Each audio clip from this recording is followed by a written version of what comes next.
everyone, and welcome to my channel, 3 Kids in a Home. I am Tiffany, and I am so excited to be sharing my first video with you all.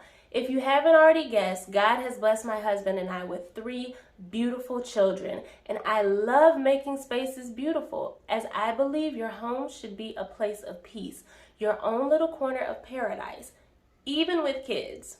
So on this channel, I will be sharing DIY projects, home decor inspiration, and tips for creating a beautiful home with young children. In today's video, I will be completing a fireplace makeover. As we recently repainted our first floor, I wanted a bold color to break up the neutral space. I thought about doing an accent wall behind the couch, but I wanted something that would be more focal. So I landed on spicing up the fireplace, as I already had plans to add tile to it anyway. So I thought, why not paint it also? This was a relatively easy and inexpensive project, as I already had most of the supplies needed on hand. The only thing it cost was the paint and the tile. The tile I used was this fake stone tile that I ordered from Amazon. It is a peel and stick tile that is also heat resistant, I guess is really how I should say it. This is what it looks like. As you can see, it has a natural rich stone texture, but it's peel and stick. Literally, I'm just going to peel the back of it off, and that's how it's going to work. So I'll leave the link below in the description for this. The color that I will be painting with is Slate Tile by Sherwin in a semi-gloss finish. I love all shades blue, and so this smoky blue shade was inspired by the area rug in my living room. The materials needed for this project are 1/4 paint, your choice of peel and stick tile, degreaser, I use crud cutter, a lint-free cloth, a paint roller and an angled paintbrush, a leveler, I just use a small one similar to this, a pencil, vinyl cutters. I actually use 2 sizes for those. I used a big size, and then I also used a small size, which was more for like the trimming. You're also going to be needing a caulk and a caulking gun and a sander as well. So that's everything that you need to get started. Let's go ahead and get this project started.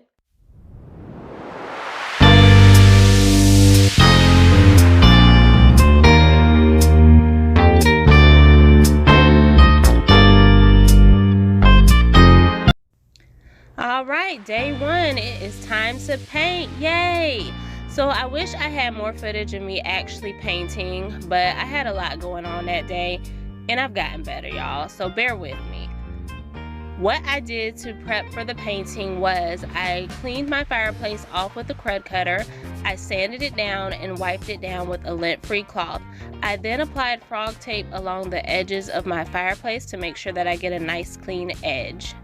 And I also put the drop cloth on the floor. In hindsight, I really wish that I would have taken my curtains down, because I know I tend to make a big mess, but thankfully I didn't get too messy this time, y'all. So this is me working through that first coat. I did end up applying 2 coats just to make sure that I had nice even coverage on it.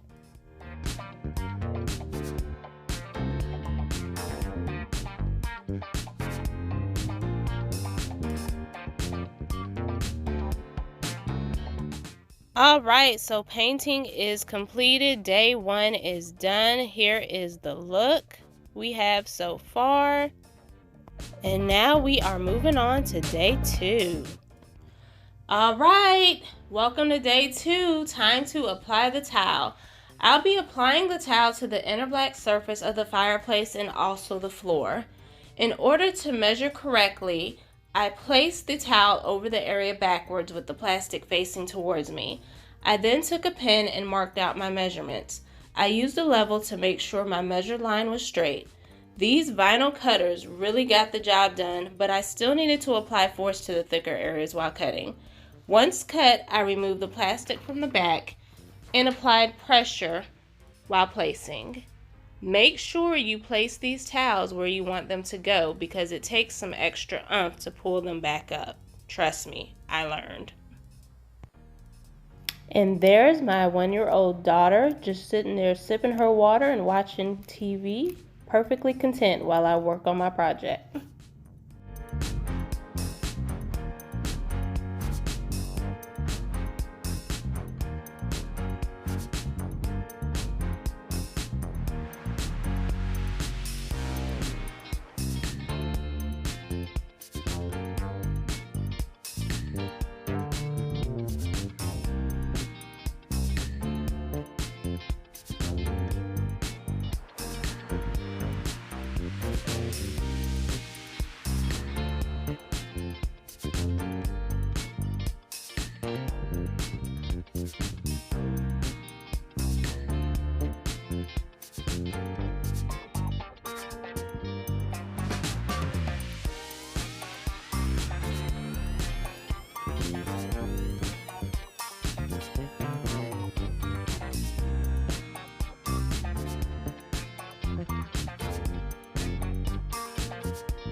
helper, finally coming to see if I need any assistance.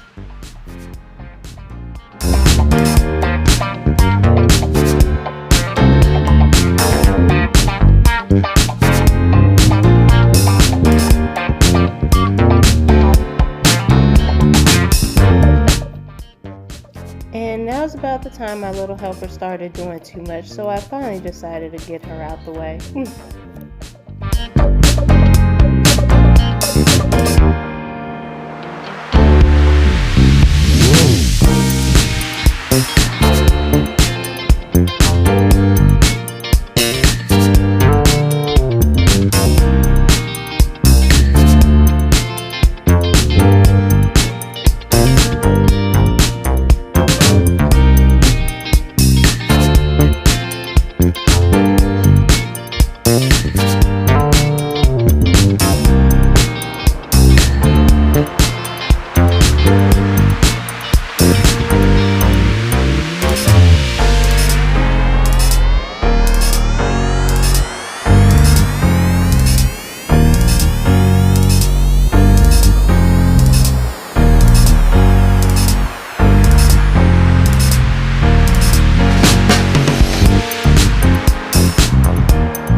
At the end of day 2, I did not have enough tile to complete the floors, so I had to order another box.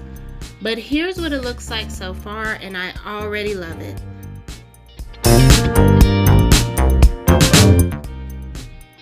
Finally, we have made it to day 3 and the remainder of the tile is here. So what I did is I went on ahead and prepped the floor the same way I did with the rest of the fireplace by spraying it with crud cutter and wiping it with a lint-free cloth. I laid the tile out on the floor of the fireplace in a staggered arrangement with the plastic still on.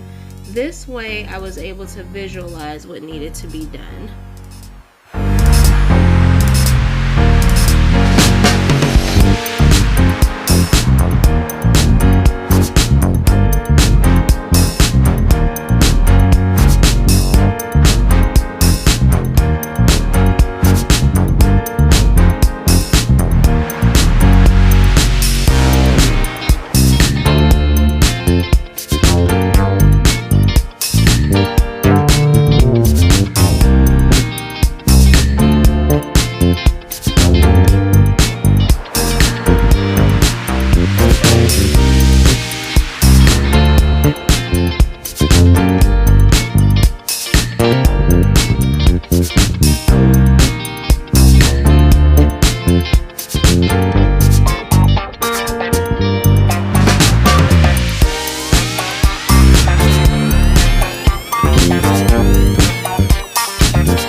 Alright, so the inner areas of the floor are now complete. So now I'll be going in and filling in the edges along the floor of the fireplace.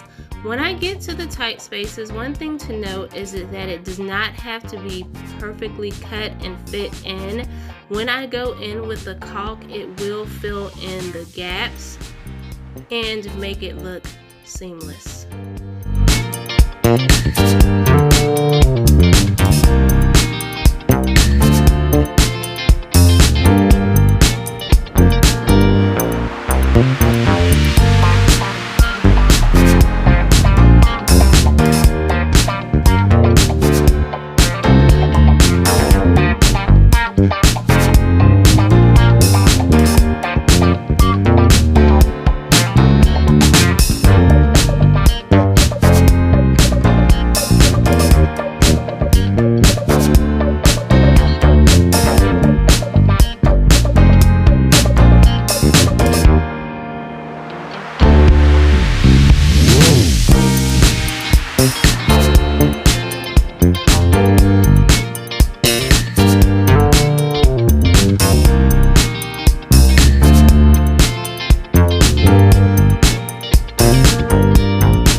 of the fireplace.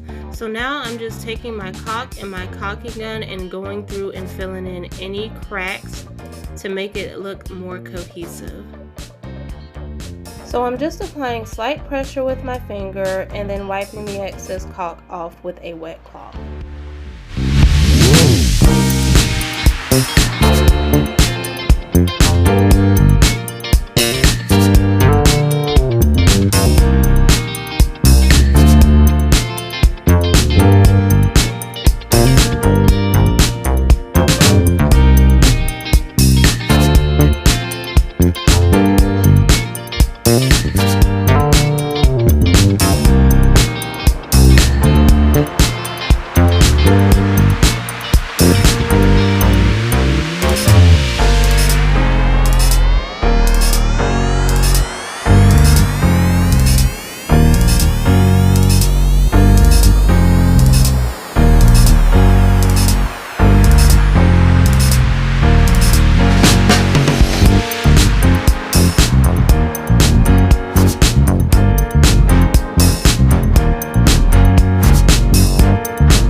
So here you can see the gaps have been filled in, and this is the completed look. Y'all, I am so happy with how this turned out. It is a huge improvement from our bland builder's grade fireplace, and this wonderful blue color just gives me that extra oomph that I was looking for. I love the color so much that I decided to paint our kitchen island also. I will be premiering that video next week, so if you want to see that video and more, please hit that like and subscribe button. And until next time, have a good one.